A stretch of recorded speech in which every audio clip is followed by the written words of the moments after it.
ఈ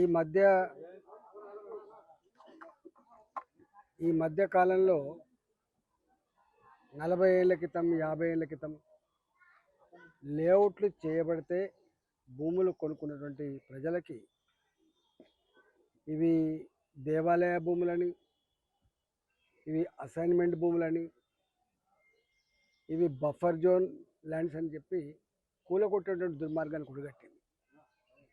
మేము అనేకసార్లు చెప్పినాం, అయ్యా ఆనాడు మీ కలెక్టర్లు, ఆనాడు మీ రిజిస్ట్రేషన్ డిపార్ట్మెంట్ అధికారులు, ఆనాడు జిహెచ్ఎంసి ఎట్లా పర్మిషన్లు ఇచ్చిండ్రు, లేఅవుట్లకు ఎట్లా పర్మిషన్ ఇచ్చిండ్రు, ఇల్లు కట్టుకోవడానికి ఎట్లా పర్మిషన్ ఇచ్చిండ్రు, 35-40 ఏళ్ళ తర్వాత మళ్ళీ ఎట్లా కూలగొడుతున్నారు, ఇదేం దుర్మార్గం అని చెప్పి చాలాసార్లు మాట్లాడి. ఇవాళ కర్మన్ ఘాట్లో సర్వే నెంబర్ 110 1992 అంటే దాదాపు 35 సంవత్సరాల క్రితం 35 సంవత్సరాల క్రితం సుధాకర్ రెడ్డి అనేటువంటి రియాల్టర్ ఇక్కడ లేఅవుట్ చేస్తే అంత పేదవాళ్ళు చిన్న చిన్న ఉద్యోగులుగా పని చేసుకొని బతికే వాళ్ళుగా ఇక్కడ కొనుక్కొని పర్మనెంట్గా ఇల్లు కట్టుకున్నారు. ఇప్పుడు 35 ఏళ్ళు అవుతుంది. 35 ఏళ్ళ తర్వాత ఇవాళ ఇది దేవాలయ పొలం అని చెప్పి వస్తున్నారు. నేను ఒకటే అంటున్నా, దేవాలయ పొలం అయితే ఆనాడు నీ కమిషనర్ గారు ఏం చేసిండు, దేవాలయ పొలమే అయితే ఆనాడు ఇది కలెక్టర్ అంటోడు ఏం చేసిండు, దేవాలయ పొలమే అయితే ఎందుకు ఇలా రోడ్లు వేసిండు, నల్ల కనెక్షన్ ఇచ్చిండు, ఇవన్నీ చేసిండు. అయినా అసలు నీ పోలీసులు, నీ గవర్నమెంటు ప్రజల మీద యుద్ధం చేయాలనుకున్నాయా? ఇవాళ అర్ధరాత్రి పూట 300 పోలీసులను పెట్టి ఈ 20 కుటుంబాల మీద నీ ప్రతాపం చూపిస్తున్నావు అంటే నువ్వు ఎంత బలహీనంగా ఉన్నావో, ఎంత దుర్మార్గంగా ఉన్నావో, ఎంత మూర్ఖంగా ఉన్నావో దాన్ని బట్టి మీకు అర్థం కావాలి. వాళ్ళు కూర్చుంటే, మీ పోలీసులు కూర్చుంటే ఇది ఖాళీ చేయమని చెప్తే కోర్టుకు పోతారు.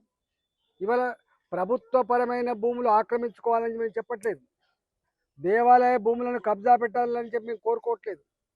కానీ ఇవన్నీ ఇవాళ కబ్జా పెట్టినే కాదు, ఇవాళ కట్టుకునే కాదు, ఎన్నడో 35 ఏళ్ల క్రితం కట్టుకున్నటువంటి ఇల్లు ఇవాళ అన్ని లోన్లు తీసుకొని కట్టుకుంటారు. వాళ్ళ ఆశల సౌధం. ఇవాళ ప్రతి కుటుంబానికి నాకు సొంత ఇంటి కళ ఉండాలని చెప్పి వాళ్ళు తపన పడేటువంటి వాళ్ళు. ఇవాళ ఇక్కడ కార్పొరేటర్గా ఉన్నటువంటి మధుకర్ రెడ్డి వాళ్ళ సతీమణి గారు ఇక్కడ వాళ్ళకు గింతెందుకు దౌర్జన్యం చేస్తున్నారు మీరంటే, గల్లా పట్టి లోపలేసి దౌర్జన్యం చేసి ఇవాళ చిన్నపిల్లలు మహిళలను కూడా చూడకుండా నువ్వు ఎవరి మీద యుద్ధం చేస్తున్నావు? వీళ్ళని బయట దేశస్తులా, వీళ్ళని దొంగల, వీళ్ళని అక్రమంగా ఆక్రమించుకొని కట్టుకున్న వాళ్ళ, ఇవన్నీ కూడా అసలు ఎవడైతే లేఅవుట్ చేసిండ్రో ఆ లేఅవుట్కి ఎవరిని పర్మిషన్ ఇచ్చిండ్రో, ఆనాడు ఇవన్నీ కూడా పర్మిషన్ ఇస్తాడు చూసిండ్రో వాళ్ళని అరెస్ట్ చేయి, వాళ్ళకు పనిష్మెంట్. ఈ సామాన్య ప్రజానికో నేను కొట్టలేరు, వాళ్ళు తిట్టలేనటువంటి బలహీనులు వాళ్ళు, ప్రజలు వాళ్ళు. ఈ ప్రజల మీద ఇంత దౌర్జన్యం చేయడం దుర్మార్గమైంది. దీన్ని తీవ్రంగా ఖండించడమే కాదు, ముఖ్యమంత్రి గారికి తప్పకుండా దీని మీద నేను మళ్ళీ ఒకసారి చెప్తున్నా, దేవాలయ పొలాలు కానీ, గవర్నమెంట్ స్థలాలు కానీ, గవర్నమెంట్ భూములు కానీ ఆక్రమించుకోవాలని మేము కోరుకోవట్లేదు. కానీ 35-40 ఏళ్ల క్రితం కట్టుకున్న ఇళ్లను కూల్చేసే అధికారం నీకు లేదు.